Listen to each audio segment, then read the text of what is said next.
Muy buenos días, estimados oyentes. Tenemos el gusto de compartir con ustedes este programa que se inicia ahora, Caminemos Juntos. Es el espacio de CAF, un camino de desenvolvimiento espiritual. Como siempre, ahora las últimas mesas son de 4 personas: Miguel, Manuel, Félix, quien les habla José. Y en los controles, del otro lado de la consola, digamos, del lado de la consola está Roberto Pato Molina. Bueno, acá están ya hechas las presentaciones y vamos a alargar el tema. Es para mí un tema un poquito difícil de explicar. Tengo una idea intuitiva de todo esto, pero me gustaría compartirlo también con ustedes y que nos hagan llegar también sus observaciones. El tema de hoy es expansión estática y dinámica. ¿Qué quiere decir eso en la vida espiritual? Yo quisiera hacer una reflexión antes. ¿Sí? Y esta reflexión es que cuando nosotros estamos tocando este tema, sobre todo cuando estamos hablando de la expansión estática, estamos hablando de la mística del corazón. Porque no tiene nada que ver con lo humano, sino con lo que trasciende lo humano, ¿no es cierto? Entonces, la expansión espiritual, en general, tiene 2 aspectos. Tiene un aspecto que es el de la fijación estática y otro que es la fijación dinámica. Pero cada uno de ellos tiene sus particularidades. La expansión dinámica puede ser hecha por aquellos que no transitan un camino espiritual y sin embargo están haciendo obras para la humanidad. Pero cuando hablamos de la expansión estática, estamos hablando puramente de aquellos que trabajan interiormente, centrados en un punto interior y con un sentido trascendente en su vida. A ver, bueno. Otra opinión. A mí se me ocurre hacer una analogía, como de costumbre, con el diástole y el sístole del corazón, ya que se tocó el tema. Por supuesto que las comparaciones nunca son perfectas, y mucho menos en este caso, simplemente como una aproximación. Se me ocurre que cuando el corazón se contrae, ¿no es cierto?, expande la sangre hacia todo el cuerpo. Y cuando el alma profundiza en sí misma, expande su conciencia y abarca a toda la humanidad, al menos potencialmente, o más, potencialmente abarca el universo. Y en el paso siguiente es cuando vemos nuestros actos, cuando vemos cómo trabajamos, cómo participamos activamente con alguna actividad determinada de un grupo, de una nación, de una provincia, de una familia. Y ahí termina, es decir, no es que termine, pero para nosotros en ese momento esa es nuestra realidad. Si bien espiritualmente uno sabe que forma parte del gran contexto humano y universal, en la práctica uno forma parte de un contexto de unas pocas personas, de un grupo. A lo mejor puede ir abarcando ese grupo, pero es nuestra parte práctica. Una cosa no quita la otra, creo que forman parte una de la otra, pero sí creo que es muy importante para uno no quedarse ni con una ni con otra.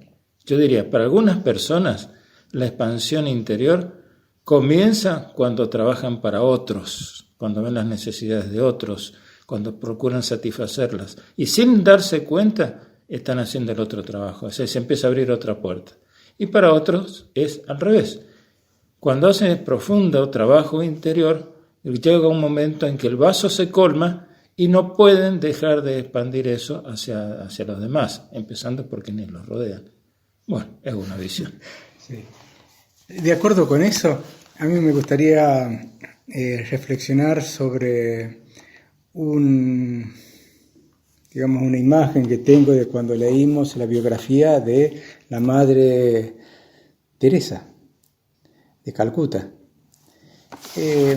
Como sabemos, ella se dedicó de todo corazón, de lleno, con toda su vida, a la asistencia de moribundos, enfermos, pobres, desvalidos, todos ellos.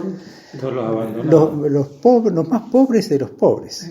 Recogían las calles. Claro, y recogían las calles incluso hasta chicos que eran abandonados. Y, perdón, Sí. ya que estamos, y ella en las grandes orbes de avanzada se dio cuenta también que había otra clase de pobreza, aún en las personas que lo tenían materialmente todo, Sí, que así era es. la soledad. Sí, tal cual.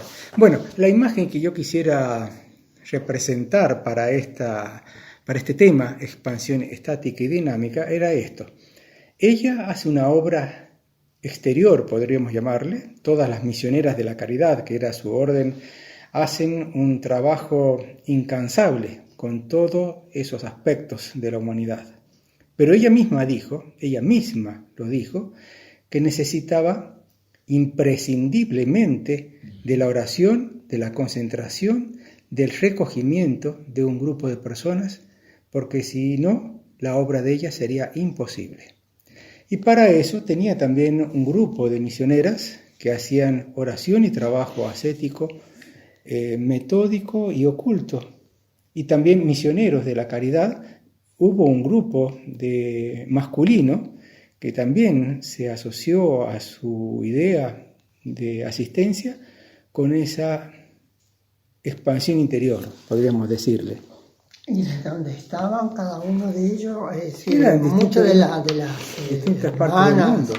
que participaban exteriormente, a veces tenían un mentor que estaba en otra parte del mundo, Así oraba es. exclusivamente Claro. por ella, para que tuviera fuerza y voluntad para hacer lo que tenía que Exactamente. hacer. Claro.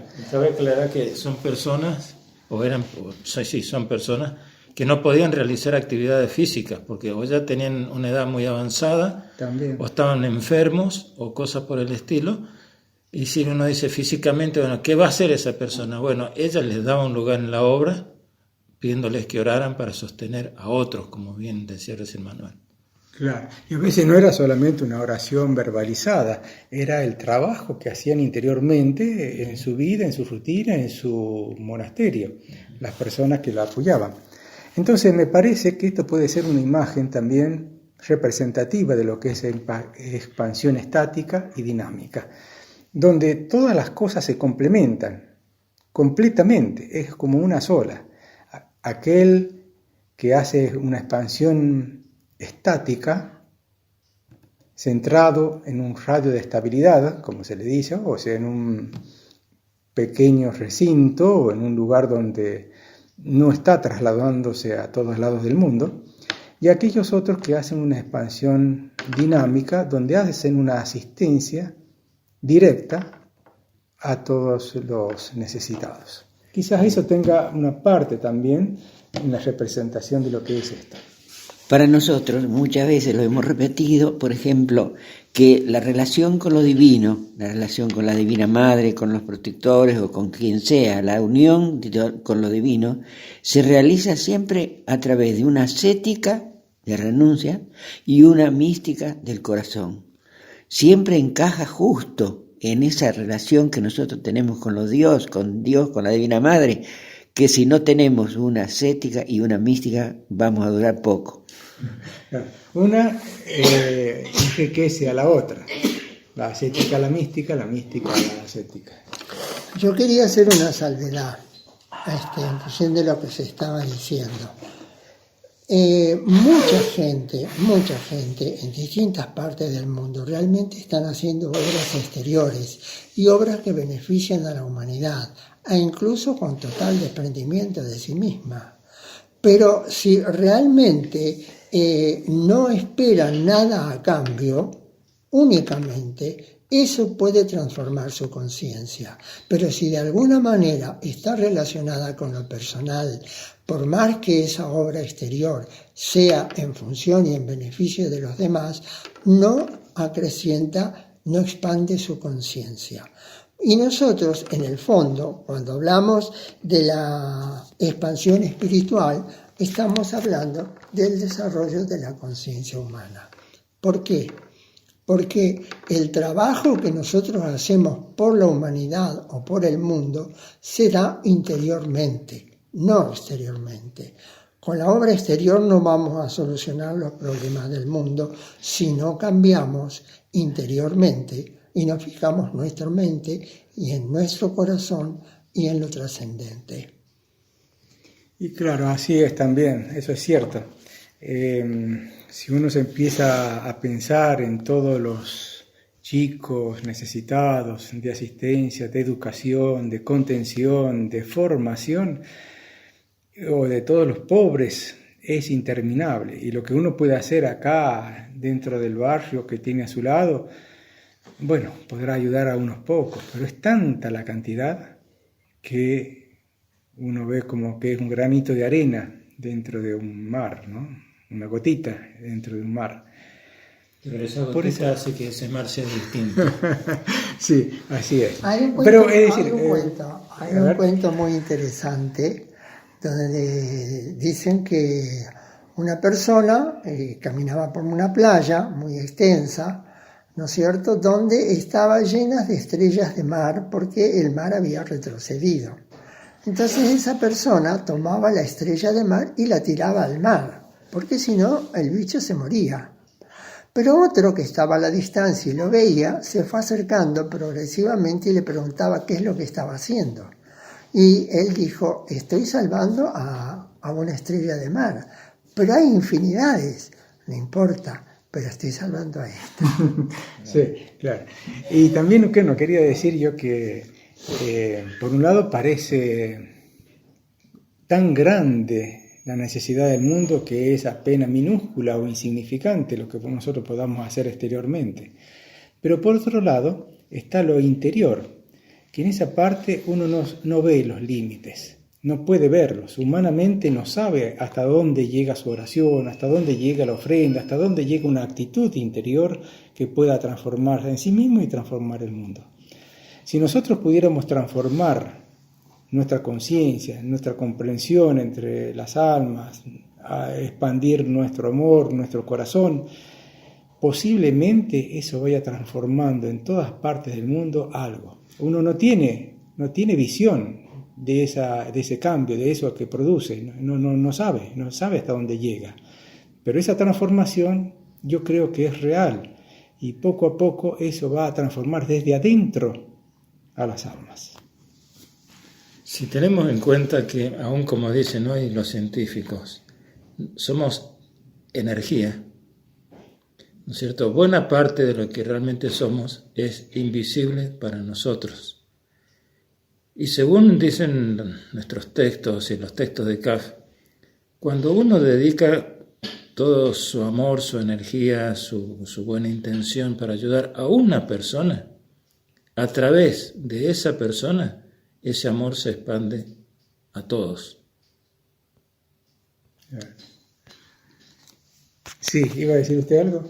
Sí, quería decir que en la expansión dinámica, por ejemplo, también está presente el amor, porque si no estuviera presente el amor, las obras exteriores no podrían hacerse, aun cuando sean en carácter personal o impersonal. Esas obras pueden llevarse a cabo y se llevan a cabo, porque realmente quien las dirige o las conduce aman lo que están haciendo y aman a aquellos a quienes se dirigen. A mí sí. No, quería contarles una cosa que me pasó y que me da justamente la impresión que es de lo que estamos hablando. Yo me levanté un día apresurado y no me até los cordones de los zapatos. Cuando voy al baño, tropecé y me apoyé en el vidrio que sujeta los dentríficos y todas esas cosas y lo rompí. Y no sé cómo no me corté la mano, el pulso, porque se rompió en 3 pedazos y yo me quedé apoyado así, sosteniéndome en la pared. Así que eso que parece insignificante que hacemos nosotros todos los días, eso es lo trascendente. Por eso una canción que dice Mercedes Sosa, que dice, las manos de mi madre salen al patio, y después dice, lo cotidiano se hace mágico, porque hacía el pan la madre. Lo cotidiano se vuelve mágico, es así, se vuelve mágico lo cotidiano, trascendente, lleno de significado. En cambio, si dejamos de hacerlo, nos pasa como a mí me pasó con el vidrio del baño. A mí me gustaría leer un pedacito de este escrito de Kaff, porque es significativo.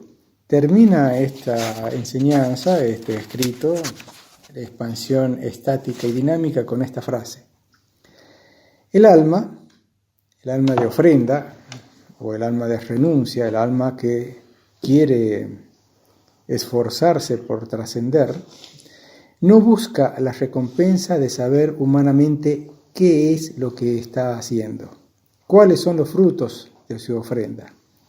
Es algo parecido a lo que quería decir antes. Uno no sabe hasta dónde llega esa ofrenda, ni cómo es, cómo se transforma esa energía, cómo llega a otras partes. No lo sabe. Y dice así: ella está allí, el alma, interiormente inmóvil, alimentando con su fijación anímica la expansión dinámica de la obra entre los hombres. Una mechita más. Y es que creo que no queda otra alternativa, desde mi óptica, de reconocer que todos somos imperfectos.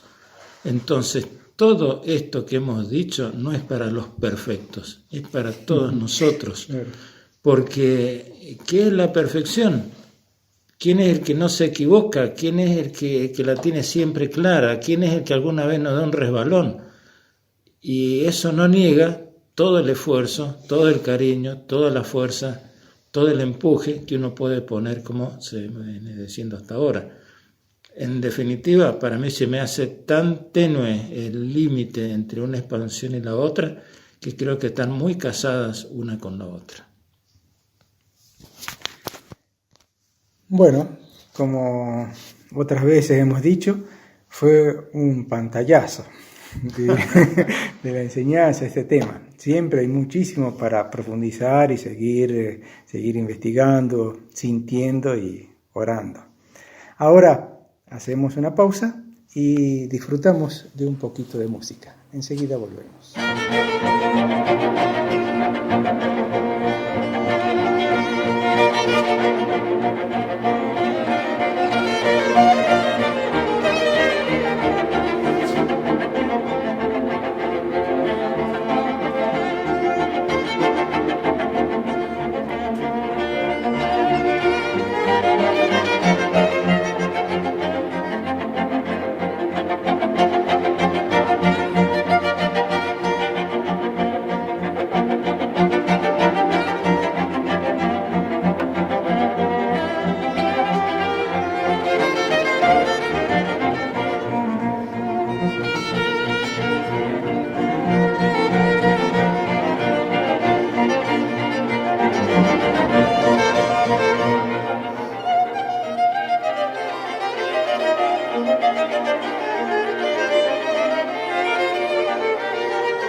Se ha escuchado el primer movimiento del concierto de Brandenburgo número 6 del compositor alemán Johann Sebastian Bach. Este compositor, ya sabemos, es uno de los pilares, quizás el mejor representante del periodo barroco europeo. Nació en 1685, murió en 1750, y estos conciertos son una serie de 6 conciertos. Este es el 6º concierto, el último de la serie de Brandenburgo. Brandenburgo, que es una zona de Alemania rodeando a Berlín, pero que no incluye a Berlín. Este concierto tiene la particularidad de que Bach no usa violines, usa violas, 2 violas da braccio, en aquel entonces violas de brazo, violonchelo y violas da gamba, procurando una sonoridad un tanto opaca. Explora en realidad sonoridades graves, confiando la parte solista a esas violas y al violonchelo. Fue entonces el primer movimiento del concierto Brandenburgo número 6 en si bemol mayor de Johann Sebastian Bach. Continuamos con el programa Caminemos Juntos, un espacio de CAF, un camino de desenvolvimiento espiritual. Para escuchar en vivo a través de internet, poner en la barra de direcciones fm-medioflash.com, todo con minúsculas y guión medio. Hacer clic donde dice en vivo. Para escuchar en diferido, poner en el buscador CAF Caminemos Juntos, luego hacer clic en la solapa donde dice videos. Recordamos que CAF se escribe C-A-F-H. Hay un sitio web de CAF para aquellos que se sientan interesados para acercarse al camino, que es www.caf.org. Y hay también un correo que es propio del programa de la radio nuestro, ¿no es cierto?, que es infocaf@gmail.com. Los teléfonos con los que se pueden comunicar a la radio, en este caso durante la pandemia, todos los programas no están transmitidos en vivo y en directo, sino son programas grabados. No obstante, pueden dejar mensajes en la radio que nos hacen llegar telefónicamente. El teléfono de la radio es 03546 420 007 o bien los teléfonos personales 03546 538 109 y 538 112. Continuamos con el programa. Estamos en el programa Caminemos Juntos. Este es el espacio de CAF, un camino de desenvolvimiento espiritual. Tenemos una conexión aquí a través de la plataforma Zoom con Guadalajara, nada menos que México. Del otro lado de la pantalla, en la pantalla, está la señora Guadalupe Delgado. Es miembro de CAF y bueno, tiene muchas profesiones y ha tenido muchas actividades, pero la entrevista de hoy está dirigida a una actividad que está haciendo ahora, que es la tanatología, y nos ha interesado mucho hablar de ese tema. Así que, bueno, buenos días primero que nada, Guadalupe. ¿Cómo está usted? ¿Cómo está México? Muchas gracias por la invitación. Está bien, México, estamos nosotros acá en verano, nosotros tenemos calor acá, sí.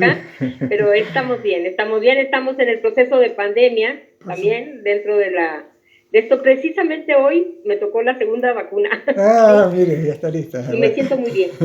Bueno, no sé si dije que es miembro de CAF también en Guadalupe. Sí, ya lo dije. Lo dije.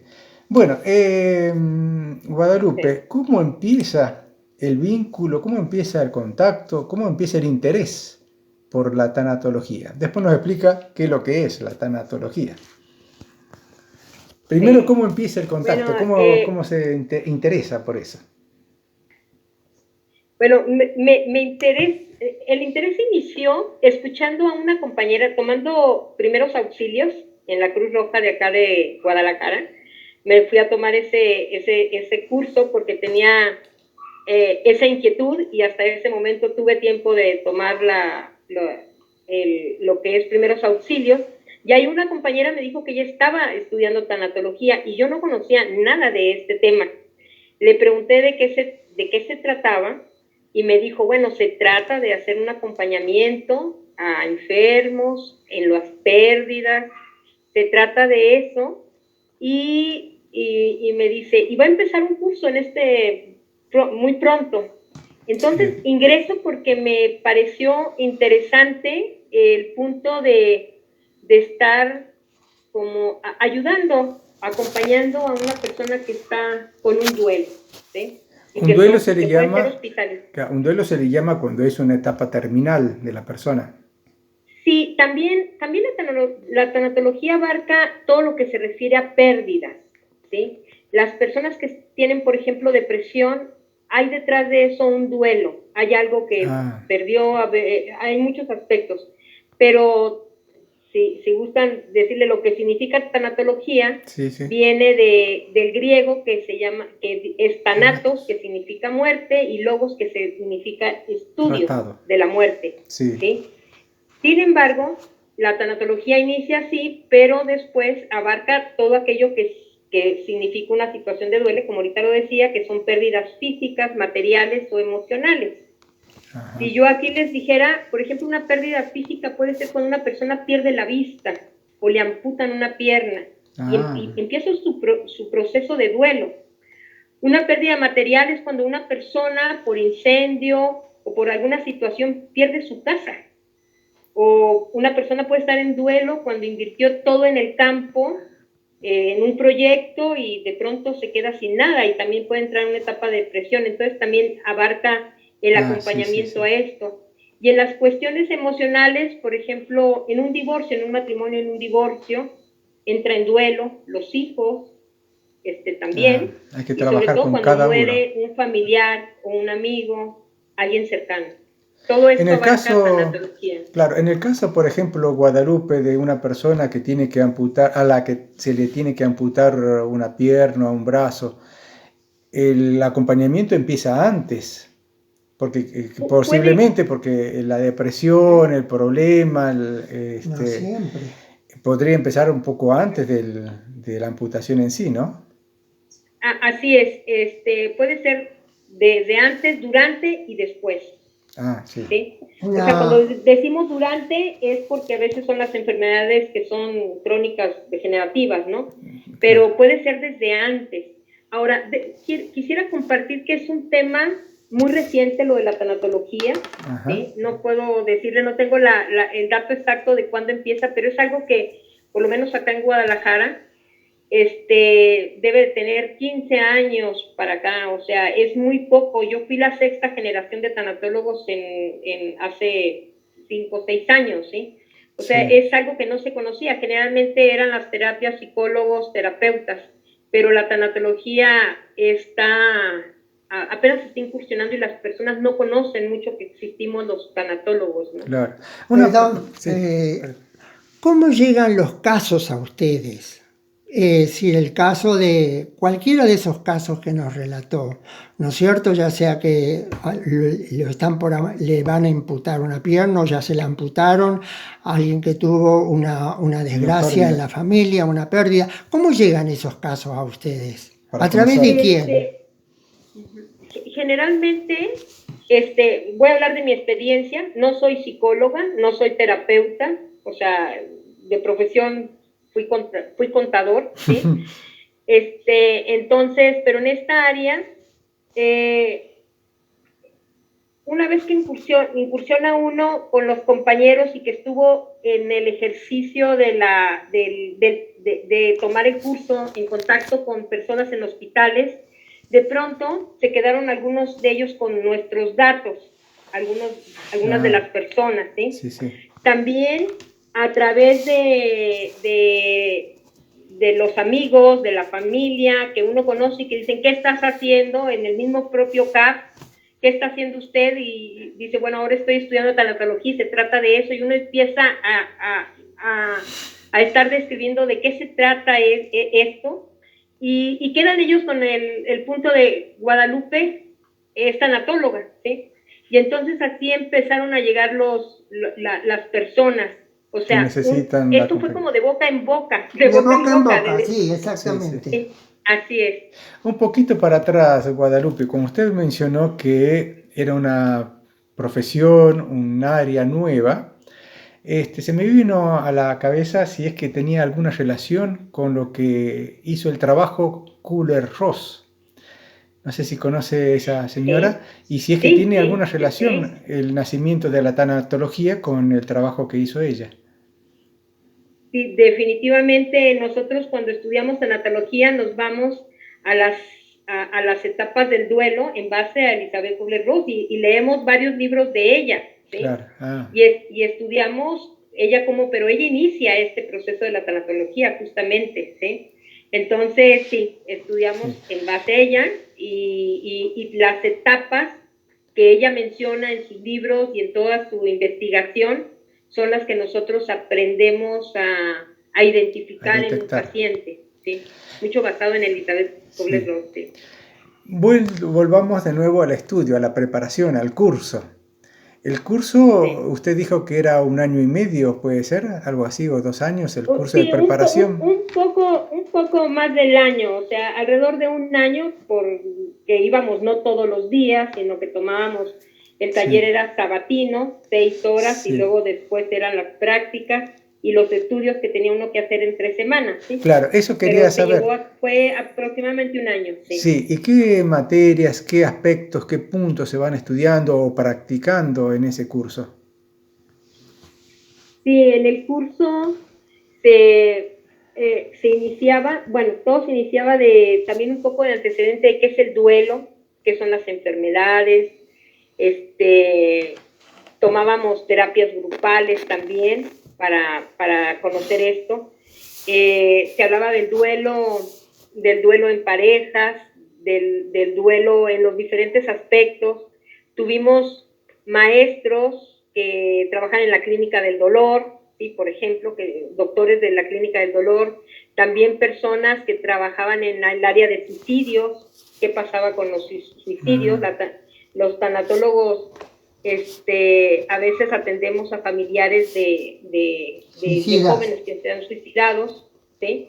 Entonces teníamos muchos casos de experiencia y también cómo identificar en qué parte del proceso estaban los familiares, los dolientes. Nosotros le llamamos dolientes a los cuidadores o a los familiares de alguien que padeció algo, ¿no? ¿Sí? Claro. Entonces había preparación de muchos casos y poder identificar y cómo hacer el acompañamiento con ellos, con qué preguntas y en qué consistía ese acompañamiento de nosotros, ¿sí? Claro. Y había que prepararse también en esto de ser sin prejuicios y aceptar al paciente con toda su historia personal, con una escucha muy activa. Entonces nos enseñaron también a la escucha activa, que es estar atento y a observar al paciente o al familiar, observarlo, tanto su expresión oral, escucharlo y también su expresión corporal, ¿sí? Claro. O sea, para de alguna manera establecer esa empatía de comprender lo que le estaba sucediendo, ¿sí?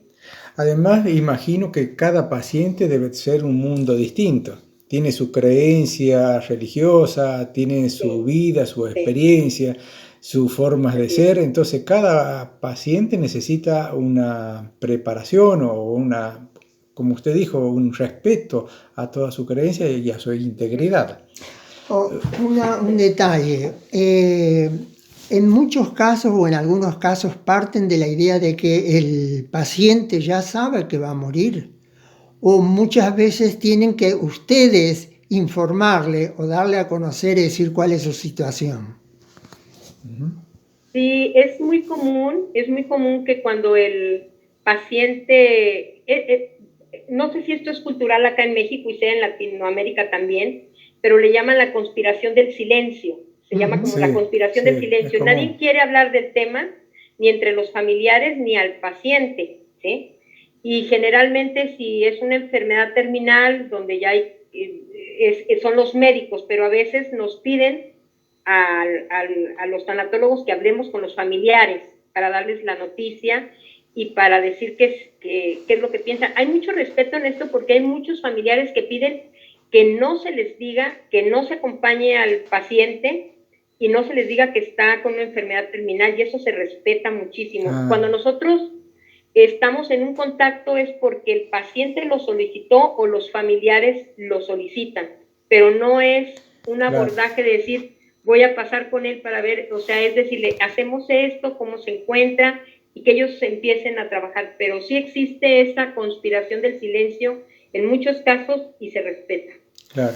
Y en el caso del paciente, y recordando las etapas de Elizabeth Kubler-Ross, había un final de la etapa que era una aceptación de la situación, de la muerte, de que tiene que uno que entregarse. Pero cuando conocía al paciente que iba a morir. En ese caso es como que la persona que lo acompaña va también desarrollando el proceso para que la persona de alguna manera sepa y lo acepte a la situación.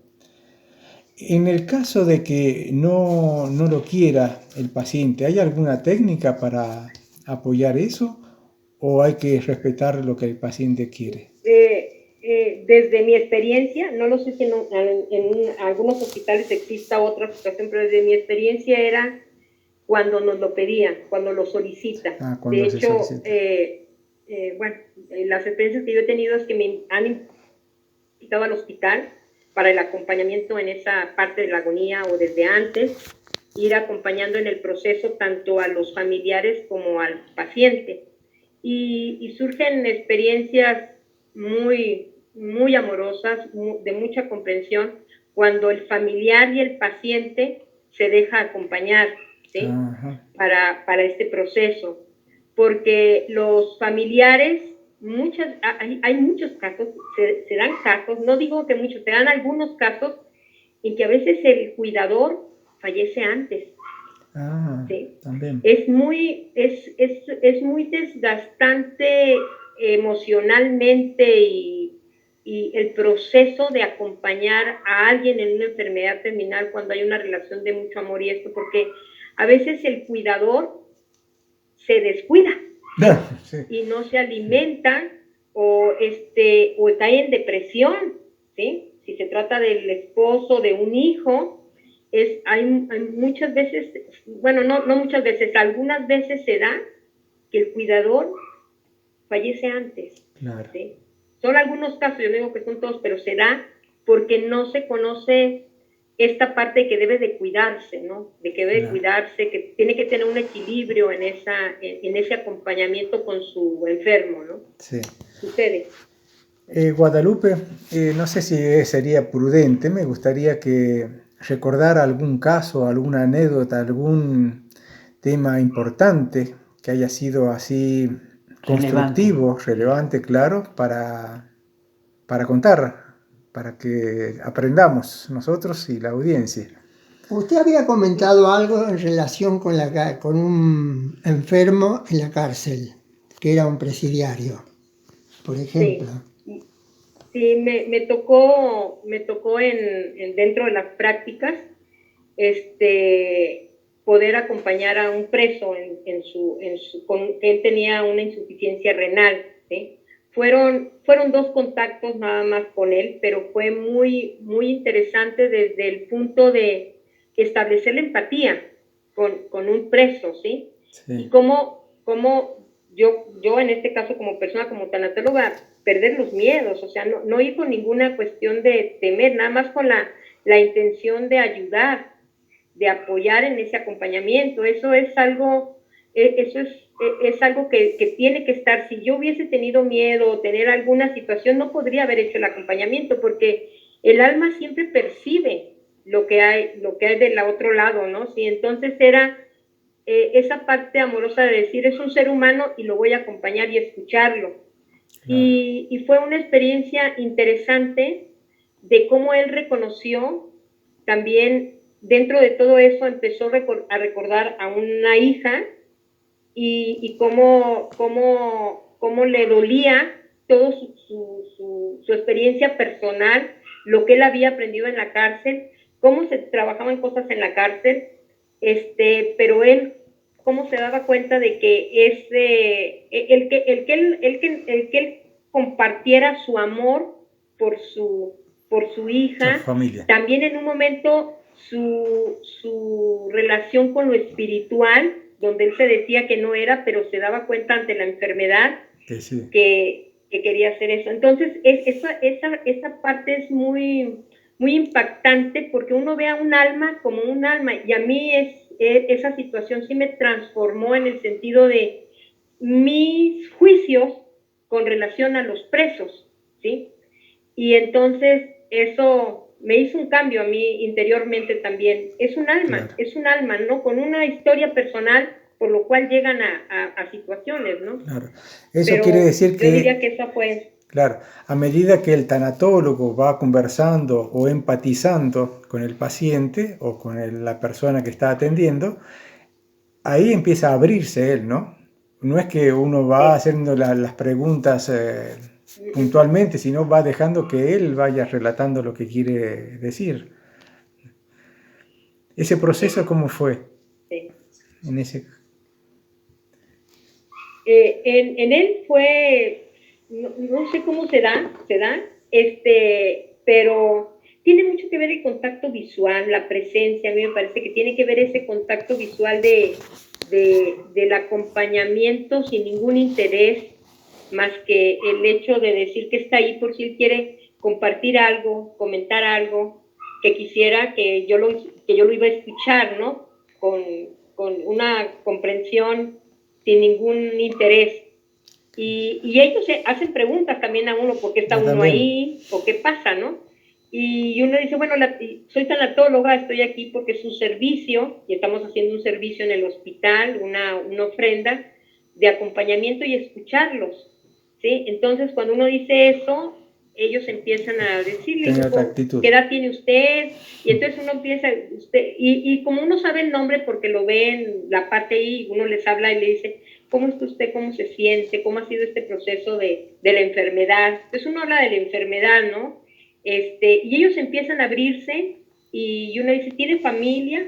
Y ellos empiezan a abrir y van abriendo, ¿no? Y van experimentando y se va dando esa parte que a veces también como tanatólogos no podemos decir esto es de 15 minutos y ya. O sea, cuando el alma se abre, cuando el alma está abriendo su corazón y está diciendo lo que siente, la emoción que siente, si siente la tristeza o siente la culpa, empieza a hablar de esos procesos. Yo siento la culpa por esto, porque abandoné o porque pasó esto, porque hice esto. Y ellos están abriendo, el tanatólogo está ahí incondicionalmente en tiempo. Escuchando. Eso es muy importante que uno no puede cortar esa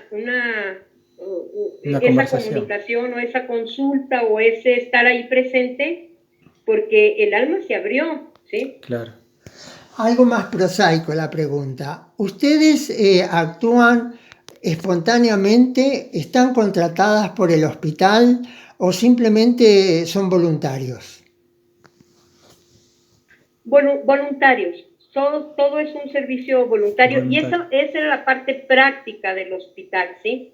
Ya cuando uno está, en este caso tuve yo antes de pandemia, puse consultorio y realmente el cobro era un cobro, ¿cómo se podría decir? Nada más no significativo, no se trata de lucrar con esto. La mayoría de los tanatólogos estamos por una situación como de ofrenda, o sea, cobramos nada, casi nada, era nada más para tener acceso a un consultorio y tener un espacio ahí y hacer eso, pero no se lucra, bueno, por lo menos en mi caso y en muchos casos también de los maestros que tuve, que eran psicólogos y las de tanatología, digo, hay quien sí lo hace, pero en mi caso no fue así, en mi caso mío fue ofrendar tiempo para las almas, ¿no? Sí.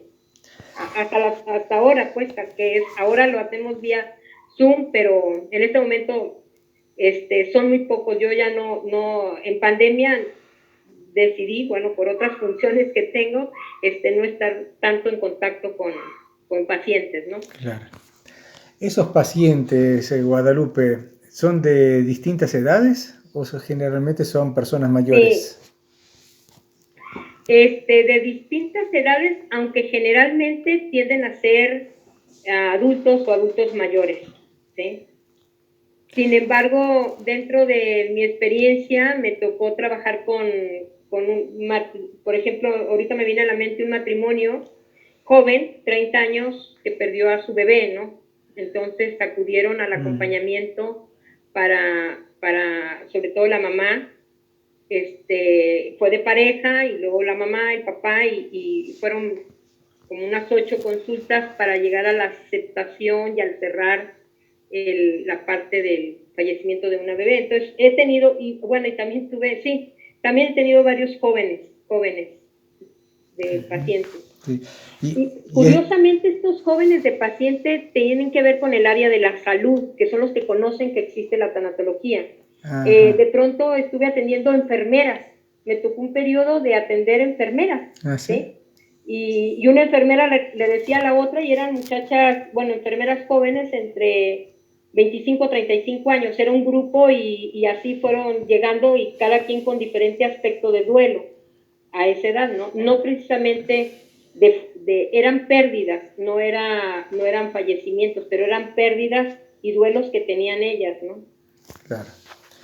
Y con cada uno tiene que tener, según la edad y las características, tendrá que tener también una disposición especial para tratar con, con el paciente. Sí. Guadalupe, una preguntita.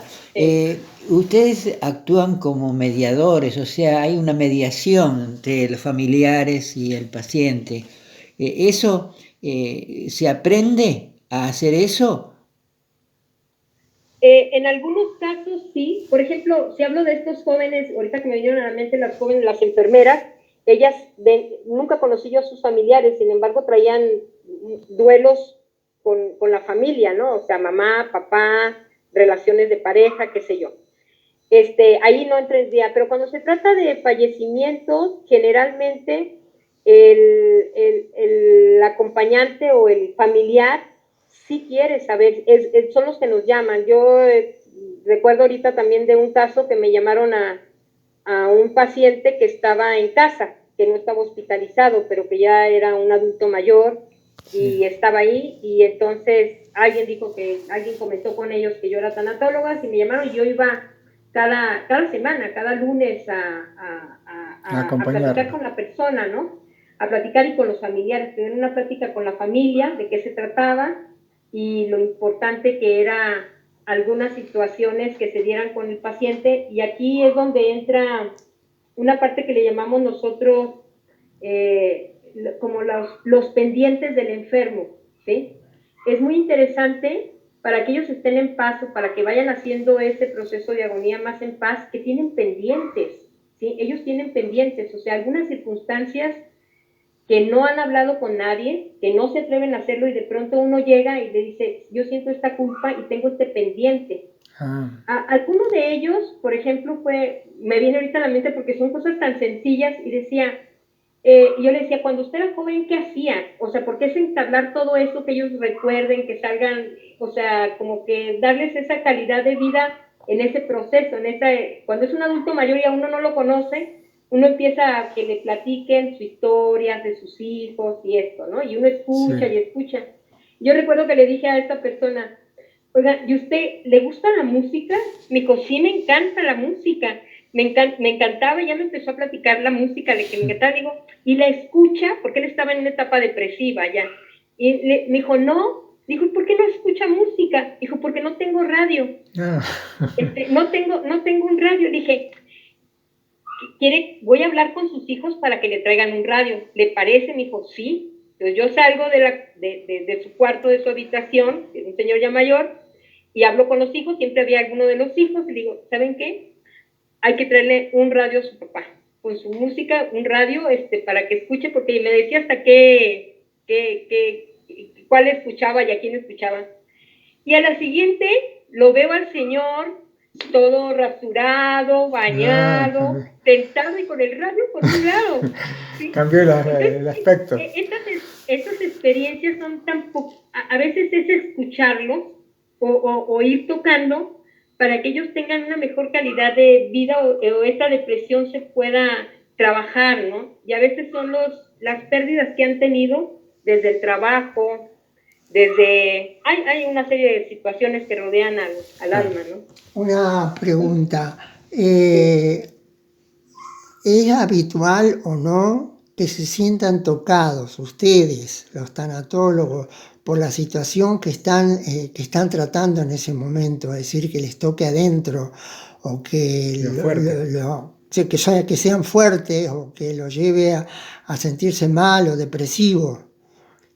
¿Sucede eso o están capacitados o preparados para que eso no suceda, para que no se identifiquen de alguna manera con la situación? Sí, esa parte qué bueno que lo pregunta. A mí me queda muy claro que estoy haciendo un servicio y que busco la manera de estar pensando en el paciente, de cómo ayudarlo, pero con lo que le sucedió, no hay un enganche total. O sea, lo comprendo y reviso cómo puedo ayudarlo a que acepte la situación, ¿sí? A que acepte. Entonces estoy pensando mucho en cómo acompañarlo en esa pérdida para que salga, pero no me quedo enfrascada en lo que él está padeciendo, en su enfermedad, sino que lo veo como un punto de cómo acompañarlo para que acepte que salga de la tristeza o que su enojo lo manifieste. Una de las cosas muy importantes en la tanatología es dejar que las emociones afloren. O sea, cuando uno escucha a un paciente que está enojado con Dios, uno le dice, se vale. ¿Usted qué quiere decirle a Dios? Y empiezan, ¿sí? Y entonces uno tiene que escuchar todo ese enojo. Ellos tienen que hacer un trabajo de nosotros es escucharlos, mandarles una pregunta, pero dejar que fluyan sus emociones. Porque solamente así después va a haber otra cosa. Claro. Si se queda en una de las etapas, es ayudarlos como a transitar por las etapas también. ¿Sí? Claro. En ese caso, Guadalupe, ustedes, los tanatólogos, ¿tienen un informe previo antes del contacto con el paciente? ¿De qué se trata? ¿Cuál es su duelo? ¿Cuál es su problema? Para poder ir a tratarlo, ¿o eso va saliendo durante las sesiones? Es caso por caso. Hay veces que el familiar solicita que su mamá o su hermano o su hijo quisiera que lo acompañaran porque está en esta etapa, o sea, falleció un amigo o el novio, y entonces dicen, yo creo que necesita, entonces le pregunta qué edad tiene, y entonces yo ahí tomo datos, qué edad tiene su hija, cuánto tiempo, pido varios datos, ella quiere, o sea, ella tiene que querer, ¿no? Es como con el psicólogo, también ella tiene que querer, y dice, sí, ya hablé con ella y me dijo que sí. Entonces yo tengo como una parte de antecedente. Esos son algunos casos, pero no son todos los casos así. Claro, ¿sí? No. Es caso por caso, señor. Bueno, me parece que nos hemos extendido en el tiempo y quedan todavía muchísimas cosas para hablar. Así que, bueno, creo que cerraríamos por ahora, Guadalupe. Quisiera volver a presentarla. Es Guadalupe Delgado, oriunda y vive en Guadalajara, México, tanatóloga, nos ha hablado de algunos casos de la tanatología, es miembro de CAF también, que eso también es una preparación para poder tener una escucha activa y una empatía con las personas. Bueno, ¿hay alguna otra cosita que quisiera agregar, Guadalupe? Bueno, agradezco mucho la invitación. Me parece que este es un área que va a seguir incrementándose para apoyar los duelos. Todos tenemos duelos. Los duelos se pasan natural. Muchas personas no necesitan del tanatólogo porque el dolor siempre ha existido desde que la humanidad está también. Sí. Sin embargo, hay personas que sí necesitan este acompañamiento y creo que cada vez va a haber más tanatólogos cerca para salir de estas etapas de duelo, ¿sí? Claro. Entonces, invitar también a quienes estén interesados, si conocen y pueden tomar esta área de la salud, es un área de ofrenda, de mucho respeto y de amor Sí. hacia las almas. Bueno, muchas gracias. Muchas gracias. Gracias, Gracias, Guadalupe, y hasta pronto. Vamos Bueno. a volver a seguir conversando sobre el tema más adelante. Muchísimas Gracias. gracias, fantástico. Sí, gracias.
Esta fue una composición para guitarra del compositor mexicano Manuel María Ponce. Él nació en la ciudad de Zacatecas en 1882 y murió en Ciudad de México en 1948.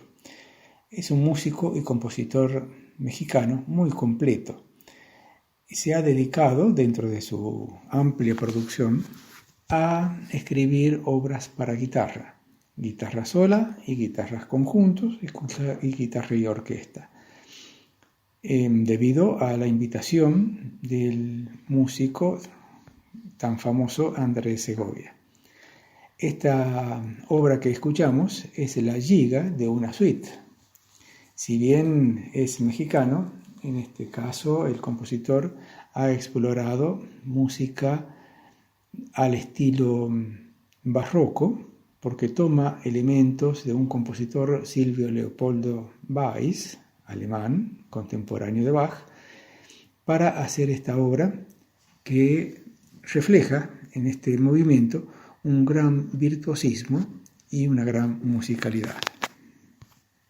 Del compositor Manuel Ponce, Giga, de la suite en la menor. Hola, ¿sabías que volvió Vuelos CAF? En un espacio de encuentro, diálogo y libertad.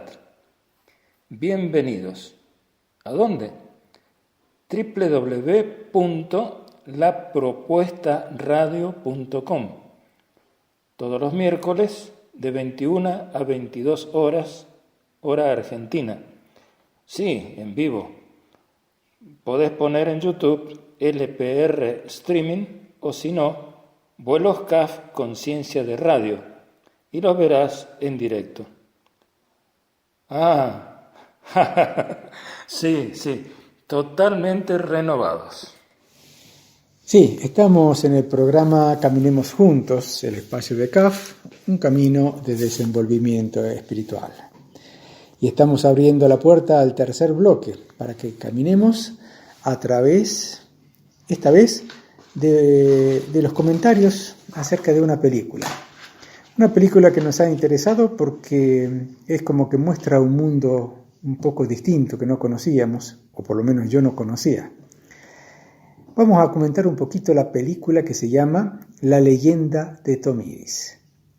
Es una producción bien hecha, a mi modo de ver, y que muestra un hecho histórico, siglo VI antes de Cristo, donde tomamos conciencia de cómo eran las personas, cómo éramos los seres humanos en ese momento, y hay mucho para aprender y aparte para destacar que la película está muy bien hecha y da mucho material para pensar. Tomiris se presenta un poco como el prototipo de la mujer guerrera. Incluso algunas críticas o algunos críticos consideran que la película es un poco feminista, ¿no? Sí. Hasta ese punto. Pero en realidad es una historia histórica. Tomiris es hija de un rey que esperaba tener, por supuesto, el primogénito un hijo varón, porque era el que tenía que heredar el trono. Pero lo que tiene como hija es una hija, no un hijo. Y la madre muere en el parto. Sin embargo, él a partir de ese momento forma a la niña con todo lo que es necesario para un guerrero de la época. Y eso, unido al carácter que tenía o que se fue desarrollando en la niña, después la transforma en lo que fue. Sí, una mujer muy brava y fuerte. Una genia en su época. Hay que citar de que esta historia, esta película está basada, según parece, en las narraciones de Heródoto o Herodoto, no sé cómo se pronuncia. Y en todo caso, si es tal cual nos presenta eso, yo creo que el feminista sería Heródoto, porque así la presenta. Es una época bastante interesante desde esta óptica, porque, por ejemplo, las mujeres no se casaban. Es decir, se juntaban con el hombre que ellas elegían. Ellas eran las que elegían a su hombre, y no sé qué pacto había, eso no me quedó muy claro a través de la película, pero ellas tenían que tener una cantidad de guerreros muertos para tener acceso a algún partido importante, Sí, algún buen candidato candidato. importante como Sí. esposo.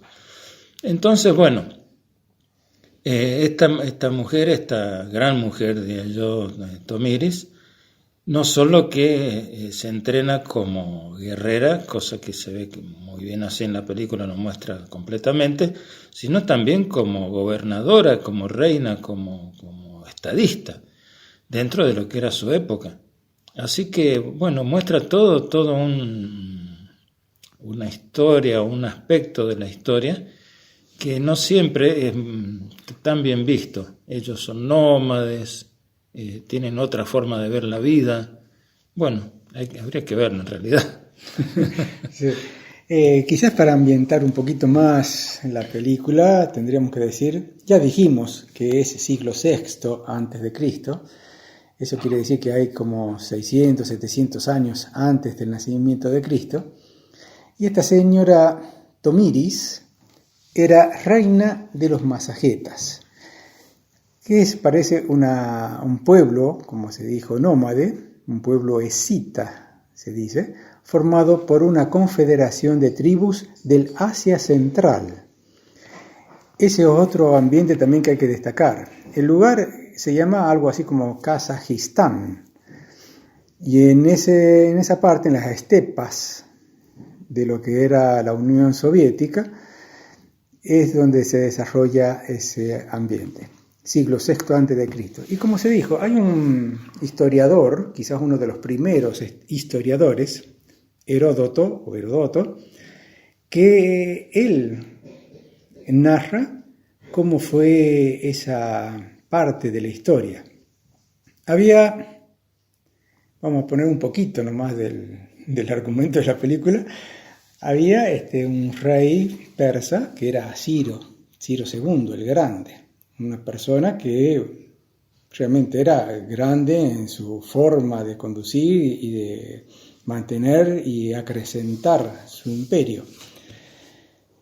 Resulta que por alguna razón este señor Ciro quiso casarse, le propuso matrimonio a Tomiris, y ante el rechazo de ella, porque había habido otras cosas entre medio, decide atacar a ese pueblo, al pueblo de Tomiris, los Masagetas. Y bueno, ahí hay otro conflicto y otra trama de la historia que empieza a esbozarse.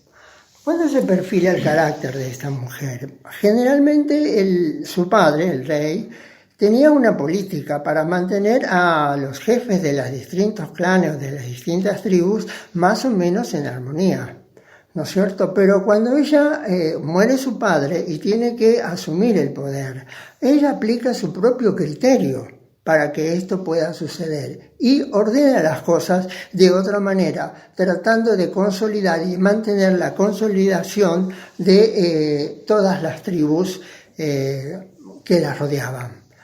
Ahora bien,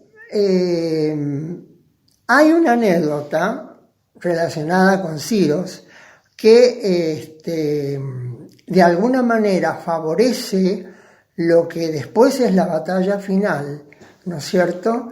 Y es que el rey Ciro recibe un sueño donde le dice ese sueño que un gran perro iba a invadir todo su territorio y lo iba a destronar.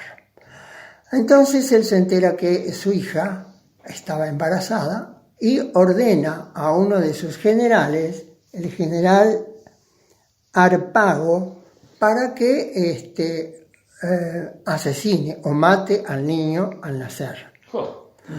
Resulta que él no se anima a hacerlo y le encarga a un campesino. Ese campesino tenía una esposa cuyo hijo acaba de nacer pero muerto. Entonces cambian al muerto por el hijo, lo sustituyen al hijo, y a partir de ese momento si pareciera que Queda tranquilo. todo queda tranquilo, y el rey también queda tranquilo. Pero más adelante la historia se descubre. Pero ¿cuál es el desenlace de todo eso? Cuando el rey se entera de toda la trama, un poco más adelante. ¿Rey, Ya ¿de cuando, quién está hablando? ¿De Ciro? No, estoy hablando del padre rey de la chica. del padre de la chica, sí. Cuando el rey se entera de toda la trama, cuando ya el chico era grande, perdona la vida al chico, no lo mata, ¿no es cierto? Pero, ¿qué sucede? Que me estoy olvidando.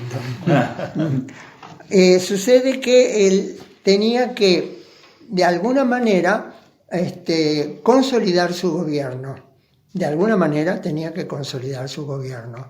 Y, de alguna manera, su nieto, que en realidad era su nieto, presenta unas habilidades que son realmente extraordinarias. Y él ve en él, digamos, un triunfador, es decir, un conductor, y para desquitarse el rey de lo que había hecho su general Harpago, lo invita a un gran banquete donde le sirve en la mesa al banquete al hijo en la comida. Qué horrible. Después que el otro ingiere el manjar, que es como si fuera todo un halago, el rey, le dice la verdad. Pero este general no reacciona, pero jura en su interior que alguna vez se iba a desquitar. Cuando se va a cumplir la profecía de que el rey iba a ser destronado por otro guerrero, entonces él envía a general, podríamos decir, o encargado director del ejército, Harpago, para que lo dirija. Pero en ese momento, con los que ellos iban a levantar era con el ejército de Tomiris. Y resulta que Tomiris, el hijo de Tomiris, que en realidad manejaba el ejército, cuando se encuentra con el otro conductor del otro ejército, se dan cuenta de que le había salvado la vida. Y en ese momento, en vez de enfrentarse, esos ejércitos se unen y se transforman en uno de los más fuertes de la época. Wow, ¡qué película! Hacemos una pequeña pausa para escuchar música y regresamos enseguida.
Se ha escuchado una chacarera argentina, interpretada por el Grupo Vocal Argentino.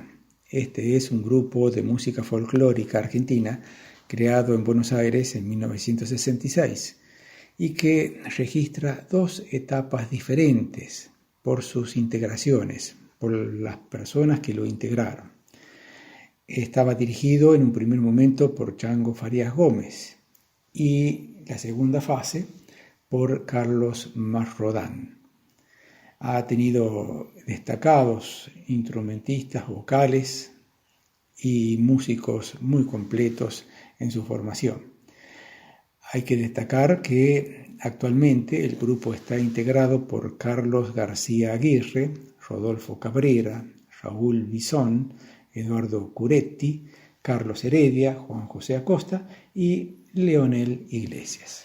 Entonces escuchamos Chacarera Santiagueña del grupo por el Grupo Vocal Argentino. Bueno, continuamos comentando esa película que se llama La leyenda de Tomiris, esa mujer reina de mucha fortaleza, y mucho temple del siglo VI a.C., que enfrentó a Ciro el Grande.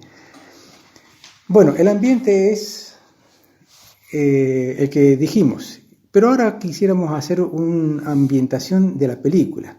Está basada en la historia de Heródoto sobre la muerte del rey persa Ciro el Grande, durante la guerra de los Masagetas.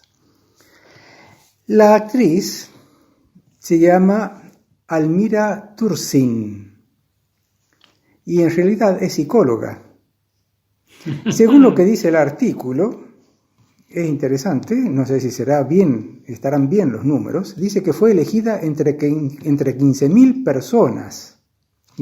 personas para interpretar el papel de Tomiris. Se aseguraron, ¿eh? Claro, y además ella, una vez que asumió ese rol, tomó lecciones profesionales de equitación, de tiro con arco, y también aprendió a usar espadas y cuchillos, porque tenía que... Claro, equitación. Y bueno, quiere decir que tuvo una formación completa para poder hacer la película. Sí, realmente es genial, desde mi óptica, la interpretación que hace ella. Vale la pena, aunque uno conociera toda la historia, que está bastante, no sé si distorsionada, cuál de las partes, siempre los historiadores no se ponen de acuerdo, los modernos con los antiguos, pero no importa todo eso. Importa, me parece, el núcleo. Y creo que esta mujer, la actriz que hace de Tomiris, es genial por las expresiones que tiene, la destreza que muestra. Realmente uno se mete dentro del personaje, lo secuestra uno, diría yo. Sí. Además hay que ver que también, como se decía al principio, que en esa sociedad parece que las mujeres elegían el marido. Y hay que cambiar los criterios que uno tiene, hay que cambiar un poco los paradigmas con que uno se mueve, porque en aquella época las cosas eran un poquito diferentes. Entonces, a veces viene un pretendiente de ella y le pregunta, ¿todavía no has elegido marido? No, le dice, pero en realidad interiormente lo había elegido. Lo cual significa que la mujer tenía un papel quizás mucho más preponderante. Si bien después era el ama de casa, la jefa del hogar y todo eso, era la que elegía a su marido. Y Por en lo su menos, caso fue la reina, o sea que Y en su era la caso- mandamás de todas las tribus. en ese caso, sí, claro. Yo quiero aclarar que cuando yo hablaba de las conquistas de Ciro, es que él prácticamente tenía conquistadas todas las tribus que lo rodeaban, pero la única que le quedaba todavía era Los masajetas. los masajetas. bravo, Y ese es el los enfrentamiento. Y en ese enfrentamiento ella manda a su hijo al frente del ejército, Sí, que es cuando es después secuestrado Sí, y él asesinado. se suicida, ¿no es cierto? se suicida. Se suicida. Claro, por eso se ve que los historiadores no están de acuerdo. Porque sí es cierto que la película está basada en Heródoto, y muestra bastantes cosas distintas. Así que bueno, para los que quieran pasar un buen momento, interesante, ambientarse en una época totalmente distinta, vale ver la película, aunque se conociera en parte o completo el argumento, porque lo que muestra ahí no lo reemplazan las palabras. Y también es interesante ver cómo, según las fuentes, las historias son muy distintas. En la antigüedad, sobre todo, que no había mucha documentación, simplemente como un rasgo más de la historia en general y no de esta historia en particular. El mismo Julio César es quien escribe muchas de sus campañas. Por supuesto es el triunfador, pero la escribió él. Entonces, uno no sabe la historia qué la pasó. escriben los vencedores. En fin, lo dejo ahí. Digamos, es para no quedarse con una sola versión de las cosas, ¿no? Claro.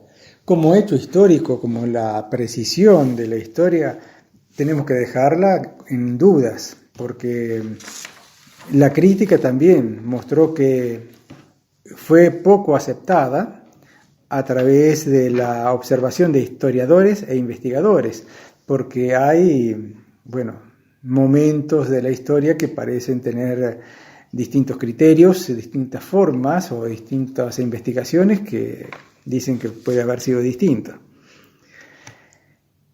Pero más allá de eso, que hay que tomarlo obviamente como una película que trata de ambientar todo un asunto en aquella época, hay que ver el trabajo de la actriz, todos los actores, el ambiente que se forma y las dificultades humanas que había entre reyes, pueblos, unos que querían conquistar tierra y otros que querían defenderse. Bueno, todo ese asunto está allí. Es muy importante para poder pensar y para poder meditar, saber qué es lo que ha pasado también en nuestra historia, aunque no tengamos precisión exacta de lo que ha sucedido.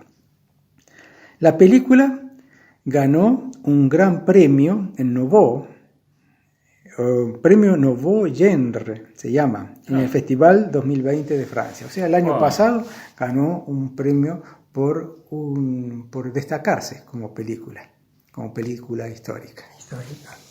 Yo creo que aún, digamos, con todas las salvedades que se vienen haciendo, aún si fuera, está basada en hechos reales, pero si pudiéramos decir que es historia ficción, es extraordinario. Sí, vale la pena. Bueno, entonces les recordamos una vez más La leyenda de Tomiris, es la película que comentamos hoy. Gracias, acá hemos llegado al final, el final del programa. Gracias por habernos acompañado, gracias por todos los comentarios que nos hacen llegar, las sugerencias, las apreciaciones que tienen del programa. Todo nos enriquece. Así que estaremos otra vez el próximo domingo caminando junto a ustedes a partir de las 9 de la mañana. Muchas gracias.